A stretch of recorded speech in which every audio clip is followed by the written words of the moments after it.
Nobody in that studio saw it coming. Not the producer, not the anchor's assistant, not even Steve Hilton's own team. But when the studio lights blazed on, when the cameras rolled, when the most watched morning program in Britain went live, and those 7 words leapt off the screen into millions of living rooms across the country, journalist, Laura Pemberton still didn't understand what had happened. Her smile was still perfectly in place. Her voice was still professionally level. The cards in her hands were still meticulously prepared. But when Steve Hilton leaned forward, placed that single sheet of paper on the desk, and began to speak quietly, the entire studio froze like a scene captured in ice. That was the moment everything changed. The BBC studio on London's East Side was loud that morning, the way it always was. Producers rushing around, technicians running cables, guests waiting in the makeup room. But something was different in the air that morning. Something electric. A tension that hung suspended, something no one could quite name.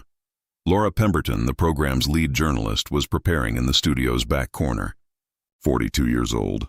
16 years with the BBC, known for her political interviews, known for her composure, known for never shying away from difficult questions. She'd asked difficult questions of many ministers, many executives, many politicians during difficult moments. She'd come out on top every time. "Steve Hilton," she said to her assistant, flipping through papers. "What are we expecting from this one?" The assistant shrugged. "The usual. Former senior advisor to David Cameron, California gubernatorial candidate now. Complaining about bureaucratic bloat, says he's going to save the state. Standard right-wing populism." Pemberton nodded, set her pen down, fixed her gaze on a point in the distance. "All right," she said. "Standard questions ready?" "Ready. Economic figures?" "In my bag." Cameron aerophile. "On the desk." Pemberton smiled slightly. Everything was ready. Or so she thought. On the other side of the studio, an entirely different scene was unfolding. Steve Hilton had taken a single-page document his assistant had prepared and was reading it quietly. 49 years old. Short hair, no glasses, no tie, no suit. An open-collar gray shirt. He looked ordinary. What wasn't ordinary was the paper in his hand. "Are you sure about this?" he asked his assistant. The assistant nodded. "Verified from 3 separate sources. The numbers are current. Data published by the BBC itself." Hilton folded the paper, slipped it into his pocket. "All right," he said. That was all. The BBC morning program started exactly on time. Pemberton had settled in behind the glass desk at the center of the studio. Hilton sat 3 meters across from her. There was a logistical distance between them, but everyone in the studio sensed it represented something far deeper. The intro music played. Graphic animations appeared on screens. Viewers settled in to watch.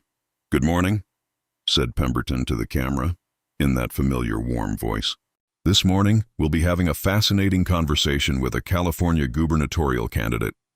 Steve Hilton, who served as a senior advisor during the David Cameron government before moving to America, is now saying California needs to be saved. Mr. Hilton." "Welcome to the program." Hilton inclined his head, politely. "Thank you. I'd like to get straight to the point," said Pemberton, glancing at her cards. "You're talking about saving California. What do you think is the biggest problem right now?" "Bureaucratic bloat," said Hilton without hesitation. "In California, waiting to get a local building permit takes an average of 2 years. To set up a small business, you need approval from 37 different government agencies. None of these create jobs. They only create obstacles." Pemberton took notes. Continued. "All right. But the California economy is still the 5th largest in the world. If everything is as bad as you're saying." "5th largest, yes," said Hilton. "But also the state that has seen the most business departures in the last 15 years. Tesla moved out. Oracle moved out. Thousands of small businesses moved out. The data is there." Pemberton smiled. She was on familiar ground. "Now," she said, shifting to a more direct tone, "this kind of complaint usually comes from a particular ideological framework, doesn't it? Less regulation, less tax, less government. This is really just the old right-wing policy rhetoric we know." Pemberton stopped, because Hilton had moved. Nobody was expecting that. He hadn't leaned forward. His voice hadn't risen. His expression hadn't changed. He'd simply reached into his pocket, slowly, and he'd taken out that folded paper and placed it on the desk, the studio operator's camera. instinctively turned toward the paper. Pemberton's eyes slid toward the paper, too. "What is that paper?" asked Pemberton. Her voice was still professional, but something inside it had tightened. "A report published last month by the BBC Research Unit," said Hilton quietly. Page 2, third paragraph. "Reading this report is sufficient to dismantle the ideological framework argument you just made." Pemberton paused. "The BBC Research Unit's your own report," said Hilton. "Yours, prepared by BBC's own researchers. Published last month under the title, The Burden of Economic Regulation in Western Democracies. If you'd like, I can give you the report number." The pen in Pemberton's right hand stopped. A silence descended on the studio. 5 seconds. 10 seconds. "What does page 2 say?" asked Pemberton. Her voice was level. They said afterward her voice hadn't trembled, though it should have. Hilton unfolded the paper. "Read. Excessive bureaucratic burden structurally weakens the competitiveness of small and medium-sized enterprises. This situation stems not from ideological preference, but from demonstrable economic cost. I'm not saying this. Ms. Pemberton, the BBC's own researchers are saying it." Pemberton looked at the paper, then at Hilton, then back at the paper. The producer, watching through the studio glass, at that moment took off his headset and set it on the desk. He didn't know what else to do, because one thing was now clear. Laura Pemberton didn't know about a report published by her own broadcasting organization, and Steve Hilton did. Pemberton was a professional. That's why she recovered immediately. The best journalists do this. They fall, they get up, they continue. "All right," she said, setting her cards aside. "I'm of course familiar with this report. But what you're saying is that it's regulations that have turned California into a bureaucratic nightmare. Yet those same regulations ensure consumer protection, environmental safety, workplace safety. Getting rid of them." "Who said anything about getting rid of them?" asked Hilton in a calm voice. Pemberton paused. "You just criticized the bureaucracy." "Yes, I criticized excessive delays in permit processes. Not environmental safety regulations, not consumer protection. I criticized the approval process involving 37 different agencies." "Those are two different things." Pemberton put her pen on the desk. "How do you explain that distinction to your voters?" "I explain it like this," said Hilton. "In 2019, the median home price for a middle-income family in California was 8 times the median household income. Today it's 12 times. Why? Because the permit process for new housing construction is so burdensome that developers pull back. Does this regulation exist to protect people, or is it better that people remain homeless?" Pemberton didn't answer immediately. That silence descended on the studio again. This time it lasted longer. 20 seconds. 30 seconds. Pemberton moved to the next question. But everyone in the studio, everyone behind the cameras, everyone watching from their screens was feeling it. The balance of this interview had shifted. Pemberton's main weapon was the Cameron question. She'd told everyone about it. She was going to show that Hilton had been complicit in Cameron-era policies and was now selling the same things in a different package called reduced government. "All right," said Pemberton, shifting to a slightly different track. "Let's look at history for a moment. You were David Cameron's advisor. During the Cameron government, various austerity policies were implemented in Britain. You know how those policies affected disadvantaged communities. Now you're proposing a similar approach for California." Hilton raised his head. "I'm not. You're talking about bureaucratic reduction. I'm not talking about austerity. Those are two different things. But during the Cameron era," Pemberton continued without hesitation, "during the Cameron era, UK public spending fell from 43% of GDP to 38%. I am not proposing anything like that for California. I'm talking about reducing the bureaucratic layers on top of everything, not cutting public services. But isn't the result the same? Less regulation, fewer resources, fewer services for the poor?" "No," said Hilton. "The result isn't the same.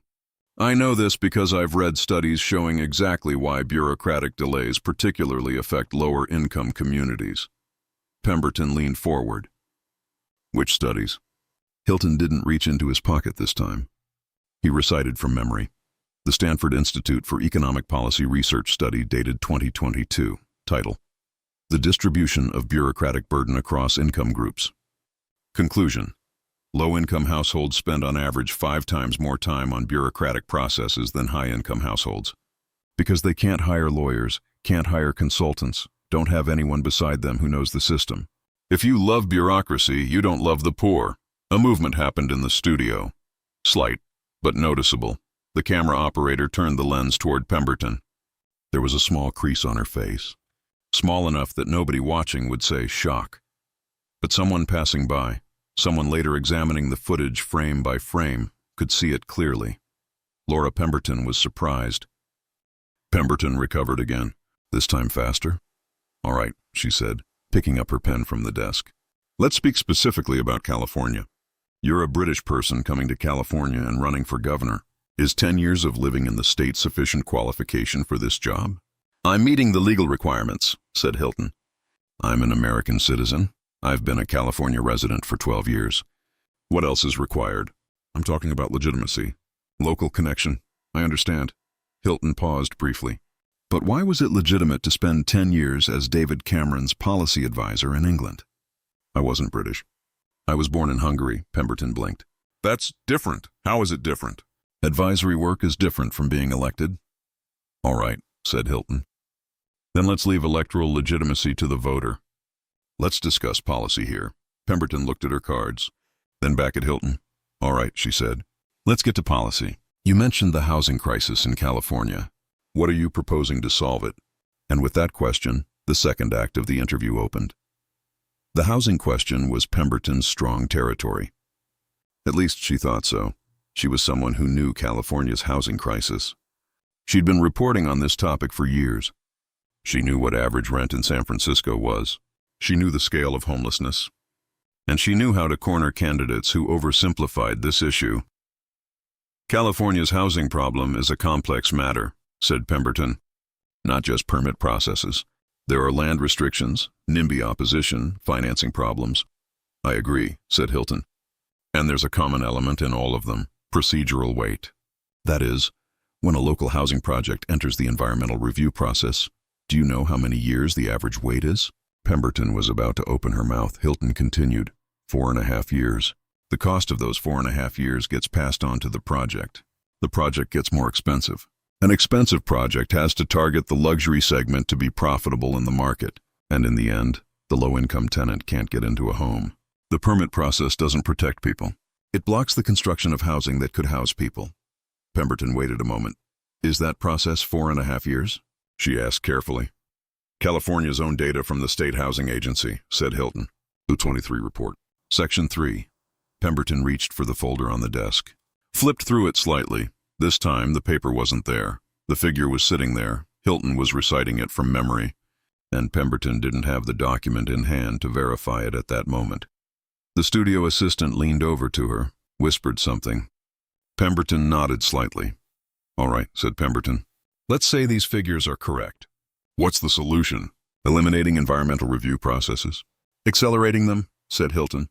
"Not eliminating them. These reviews are currently being done sequentially. One finishes, then the next begins. If done in parallel, the timeline is cut in half, without lowering any standard." Pemberton tapped her pen on the desk. "That sounds easy." "It's easy because it's simple," said Hilton. "Simple things are often overlooked because they don't look complex." Now they'd arrived at the question Pemberton had genuinely prepared. She'd prepared this question 3 days earlier. She and her assistants had worked on it together. They'd reviewed interviews Hilton had given previously and found some internal inconsistencies. In 2019, on a podcast, Hilton had said, "Cutting government spending is the only solution." But in 2021, in an interview he'd said the economy can't grow without investment in infrastructure. Pemberton was going to bring these two statements together. She was going to catch Hilton in a contradiction. "Mr. Hilton," said Pemberton, pulling her voice to a slightly different tone. "In an interview you gave in 2019, you said reducing government spending was the only solution. But in 2021, you said the economy couldn't grow without investment in infrastructure. These two things are contradictory." "Which is true?" Hilton waited 1 second. Everyone in the studio held their breath. Then Hilton laughed lightly. But it wasn't a laugh of arrogance. It was as though he'd recognized something. "You're referring to the 2019 podcast," he said. "Yes, and the 2021 Economist magazine interview." Pemberton's expression didn't change. "Yes, All right, said Hilton. Then I need to ask, did you read the full context of the 2019 podcast? Pemberton paused. I read it. Do you remember what category of public spending I was discussing in that segment? A brief silence. Administrative expenditures, said Pemberton in a slightly slower voice. Exactly, said Hilton. In 2019, I was talking about reducing administrative and bureaucratic public expenditures, not infrastructure investment. In 2021, I was talking about increasing infrastructure investment. These aren't contradictory. They're two sides of the same coin. Every dollar spent on bureaucracy is a dollar drawn from infrastructure. Pemberton opened her mouth, closed it, opened it again. The assistant in the studio looked at the producer on the other side of the glass. The producer took off his headsets because everyone had realized the same thing. There was no real contradiction in the trap Pemberton had prepared, and Hilton had been waiting for it, prepared. From the 8th minute of the interview to the 18th, something happened that the studio cameraman would later describe in a separate interview. Pemberton always sat leaning forward. A dominant posture, the posture of someone who wants to corner their guest. But from around 8 o'clock that morning, she began to gradually lean back, toward the back of the chair. This small body language change didn't escape viewers' notice. This scene was shared countless times on social media afterward. Steve Hilton pushing the BBC journalist back in her chair, they called it. But Pemberton hadn't given up. All right, she said, this time without looking at her cards. California's climate policies. The state plays a leading role nationally on the climate crisis. Will you endanger these policies? Pemberton needed to try something. She was at a disadvantage on the data-driven path. This was now a reality everyone in the studio felt. Mr. Hilton, said Pemberton, mixing a new tone into her voice. A slightly personal question. You live in California. Do you actually go out and talk to people? Or do you spend your time with policy reports? Hilton smiled, but this time his smile was different. It was warm. It was genuine. Last month I went to Fresno, he said. I spent 3 days with agricultural workers. I asked them how much tax they paid. I asked how many government forms they filled out. I asked how many had planned to start a small business, but gave up because of bureaucratic processes. Would you have preferred I ask from here? Pemberton paused. Do you have numbers? No, said Hilton. Just human stories, but people come before statistics. Pemberton wasn't expecting this, because throughout the entire interview, Hilton had been piling data on data. Now he'd suddenly turned to human stories. This skill was very rarely seen, moving from hard analysis to human narrative, from critic to empath. And this transition didn't look artificial. It looked genuine. Pemberton leaned forward slightly. With real curiosity or strategy, who could say? What kind of people are they? She asked, and this question was perhaps the only genuine question in the entire interview. Maria Morales, said Hilton. 43 years old. She's worked in a fruit processing factory for 12 years. She has 3 children. She wants to start a small food business. She wants to sell local historical products. She started filling out application forms. The process has been going on for 6 months. Still not finished. Pemberton was listening. Carlos Mendez, Hilton continued. 38 years old. He wants to open a small agricultural machinery repair shop. There's no such service in his area already. People drive 100 kilometers back and forth. Carlos would fill a natural need, but he needs to apply to 4 different agencies for his business license. The next appointment is 6 months from now. There was silence in the studio. These aren't ideological, said Hilton calmly. These are people. The system is excluding these people. That's my issue. Pemberton waited for a while. Then in a quiet voice, will these people vote for you? Hilton laughed. Really laughed this time. Maybe they won't, he said. But I'll still say what I have to say. Pemberton couldn't use the space this answer created, because at that moment the program's producer entered the studio and leaned down to her ear. Hilton raised his head. Who said that? Reducing bureaucratic burden means reducing environmental regulations. No, said Hilton. We have a fundamental disagreement here. I'm talking about reducing bureaucratic delays, not environmental standards. This distinction is very important. Standards can be maintained, processes can be accelerated, but in practice these can't be separated. Why can't they be separated? Pemberton paused briefly.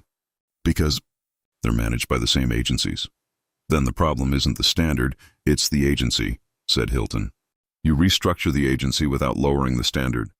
This has been done. It was done in the Netherlands. It was done in Denmark. It was done in Singapore. Why can't it be done in California? Pemberton's eyes narrowed. Do you actually know these things, or are you saying them to appear well-informed?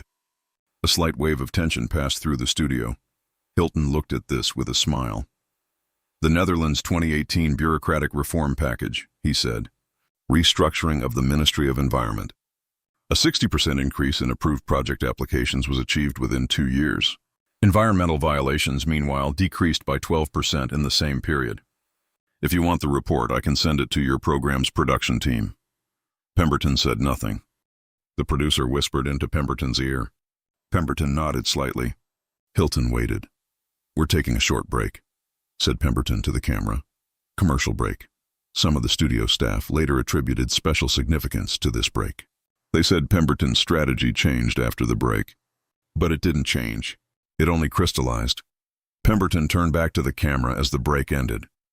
We're continuing with Steve Hilton, she said, and this time her voice was different, harder, more direct, as if she'd made a decision. Mr. Hilton, she said, I want to ask you a direct question. Do you think the biggest economic problem in California is production loss, regional inequality, or global competitiveness? Choose one. Hilton paused. May I ask a second question? He said in a calm voice. Pemberton stopped. Of course. Why do I need to choose one? Pemberton blinked. Because politicians must establish priorities. All right, said Hilton. Then I'll answer with measured precision. If you force me to choose one thing, regional inequality. Because production loss and global competitiveness partially improve on their own if you solve the inequality problem. But the reverse isn't true. Pemberton noted this. How do you measure regional inequality? The gap between the rising Gini coefficient and California's bottom 40% share of income, said Hilton. In 2010, this gap was 4.5%. In 2023, it's 9%. Pemberton stopped. Is that figure accurate? She asked. California Economic Planning Office, said Hilton. Annual report. Pemberton looked at her cards. Hilton placed another paper on the desk, but this time with a larger movement, a more visible movement, and the camera caught it. What is that? Asked Pemberton. The California Economic Planning Office's 2023 annual report, said Hilton. Page 38. Table 4. Pemberton extended her hand. Took it. Looked. 20 seconds of silence. The producer stood up on the other side of the glass. Pemberton had found the table. Yes, she said finally. These figures are here. Yes, said Hilton. There they are. Pemberton didn't know which direction to take the next question. This was the first time she'd experienced something like this. In 16 years, Pemberton had conducted thousands of interviews. She'd seen people bring documents to her. But someone who had brought their own broadcasting organization's report and the state's own data, reciting these as though memorized without error. This was different. What's your concrete proposal for reducing this inequality? Asked Pemberton, trying to recapture the authority in her voice. 3 things, said Hilton. First, reducing the small business establishment process to 45 days. The current shortest timeline is 170 days. Second, starting the Regional Infrastructure Fund and state subsidies from the interior regions. The Bay Area is already thriving. The Central Valley isn't. Third, directly tying vocational training funding to local community colleges. These 3 steps don't require bureaucratic reduction. They only require a change in priorities. Pemberton said nothing. Then she said something. But this time her voice had softened. These sound reasonable. And that statement was the most striking moment in the studio. Pemberton had one card left in her hand.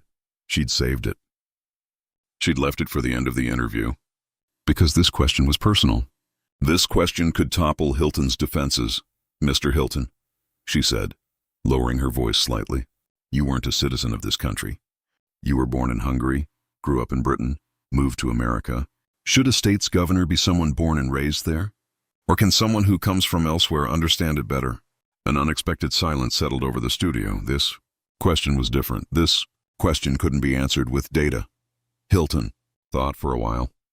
That's a fair question, he said. Finally, Pemberton wasn't expecting that. My honest answer is this, Hilton continued.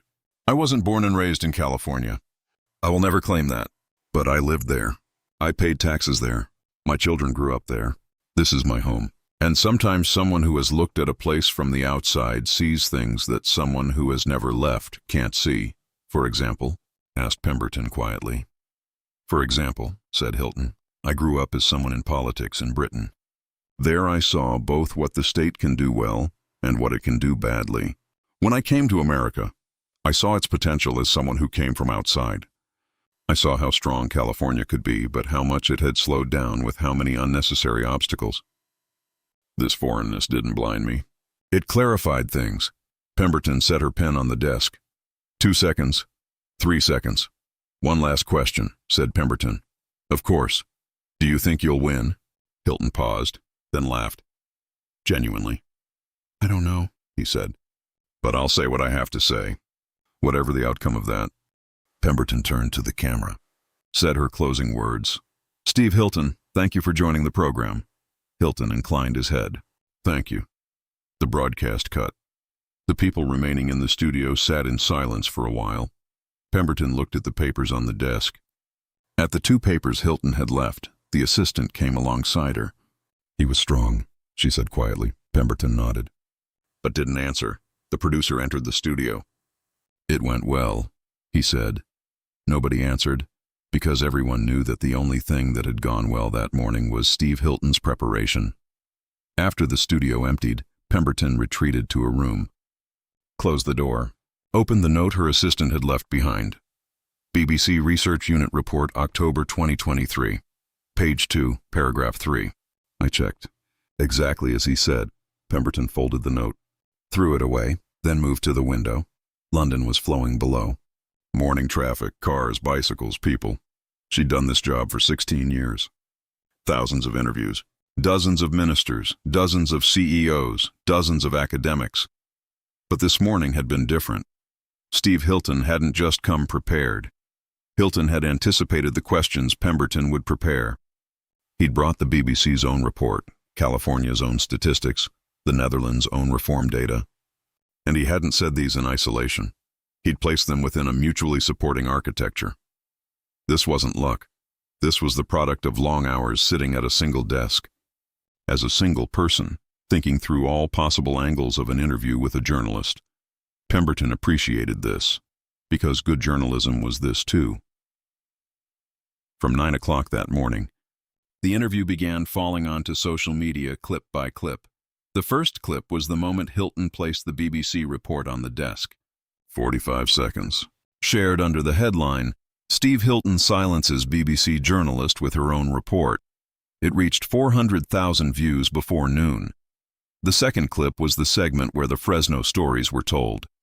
This clip reached a different audience, quieter, deeper. Shared as California candidate didn't forget the people. The third clip was the moment Pemberton said, "These sound reasonable." This clip was the most shared, because that sentence was the summary of the entire interview. When Steve Hilton returned to his hotel room that evening, he thought about one thing, not the course of the interview. The people he'd met in Fresno, Maria and Carlos, and dozens of people like them.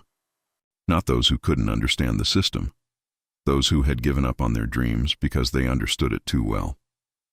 Because they understood. They understood where the application would go, how long it would take, what would happen in the end. They understood and they let go. Letting go seemed like the most rational decision. Hilton wanted this to change. Was becoming governor necessary for this? Maybe yes, maybe no. But interviews, reports, figures, these were a means to this end. The real thing was there, in Fresno, an abandoned dream, and that dream needed an advocate, Laura. Pemberton did something the next morning. She went to her editor and proposed a piece. It wasn't an article titled, "I Didn't Know About the BBC" report. She'd never write something like that, and it wouldn't be published anyway. It was an article titled, "The Gap Between Data and Values." This is what it said. Interviews with politicians frequently devolve into 2 separate languages. Journalists try to ask about context. Candidates try to retreat into data. But Steve Hilton did something different on yesterday's morning. He used both data and context simultaneously.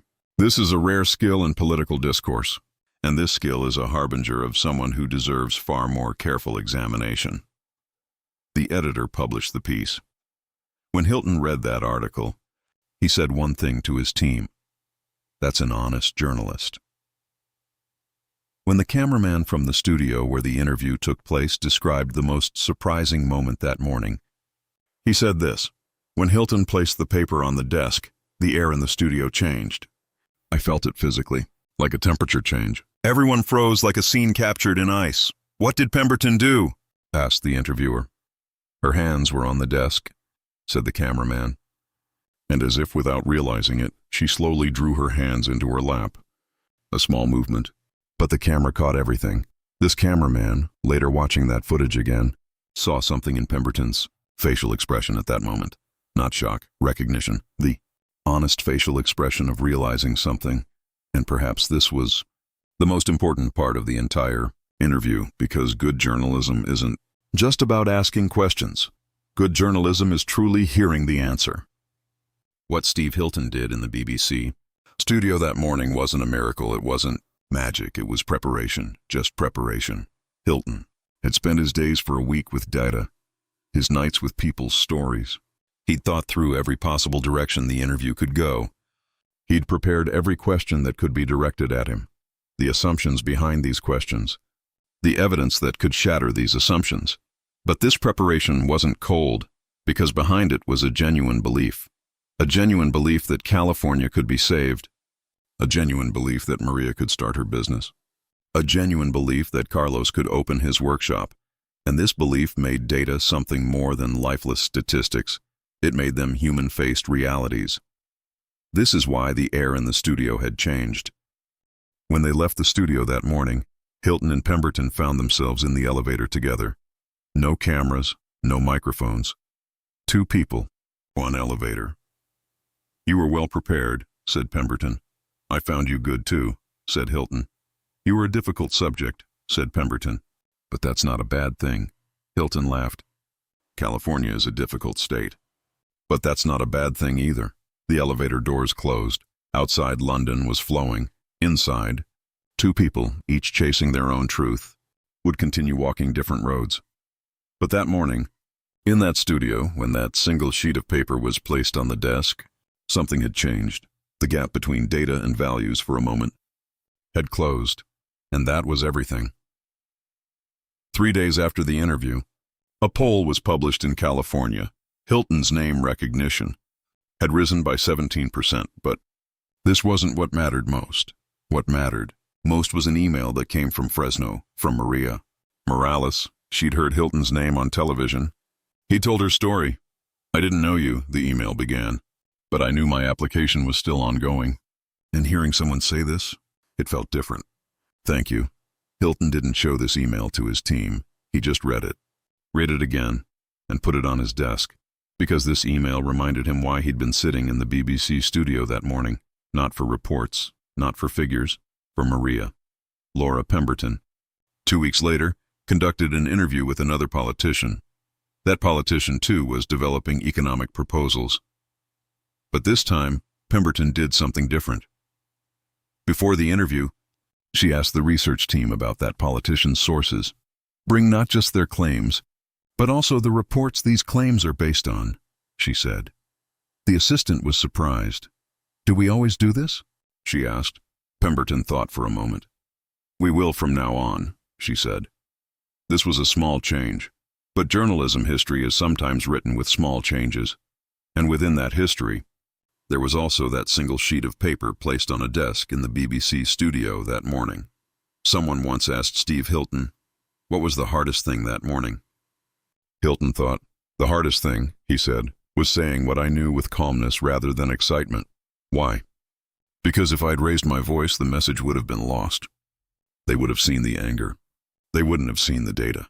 He paused. "Angry right people lose," he said. "Calm right people win." 3 weeks after the interview, a prominent media studies professor at the London School of Economics published an analysis. The professor had watched the interview 12 times, not from beginning to end. Frame by frame, her analysis was titled, "Prepared Presence: How Evidence Architecture Shifts Narrative Power in Political Interviews." She wrote, "What Steve Hilton demonstrated on the morning of the BBC interview was not the brute force of superior data. It was something more subtle and more durable, the architecture of anticipation. He had not merely gathered facts. He had constructed an entire conversational building, in which every room connected to every other room, and the journalist moved through it without realizing the floor plan had been designed by the guest rather than the host. The professor continued, Laura Pemberton is a highly skilled journalist. Her recovery attempts throughout the interview were textbook examples of professional resilience. But Hilton had prepared for her resilience. He had prepared for the Cameron question. He had prepared for the ideological framework accusation. He had prepared for the "your figures are wrong" challenge. He had prepared for the personal legitimacy attack. And, critically, he had prepared the Fresno stories, the human register, precisely for the moment when Pemberton would reach for the personal dimension.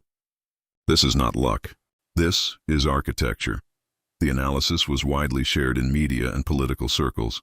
It became standard reading in several journalism schools. And at the bottom of the last page, the professor had added a footnote. Note, the BBC Research Unit report Hilton cited was indeed published by the BBC itself. This reviewer verified the specific page and paragraph.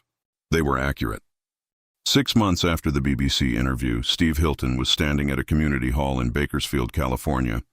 The room held roughly 300 people. Farmers, teachers, small business owners, healthcare workers. The kind of people who drive 40 minutes to a community meeting on a weekday evening because they actually care.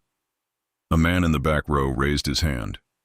Mr. Hilton, the man said. I've heard you talk about cutting bureaucracy. I've heard you talk about permit timelines.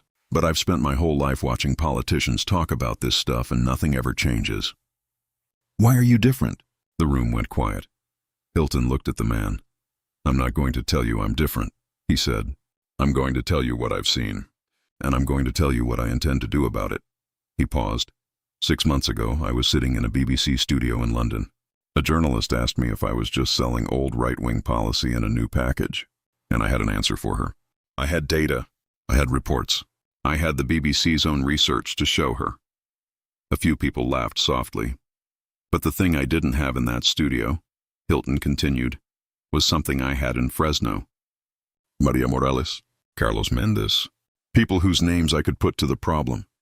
People whose actual lives were being affected not by ideology, but by a broken system that makes it harder to do simple things.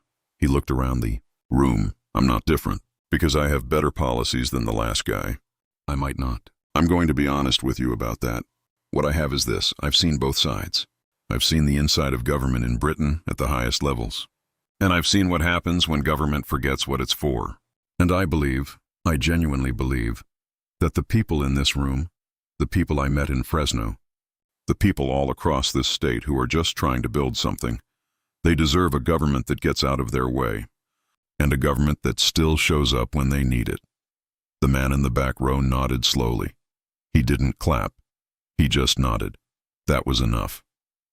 Somewhere in London, Laura Pemberton sat at her kitchen table on a Sunday morning, a cup of tea beside her laptop.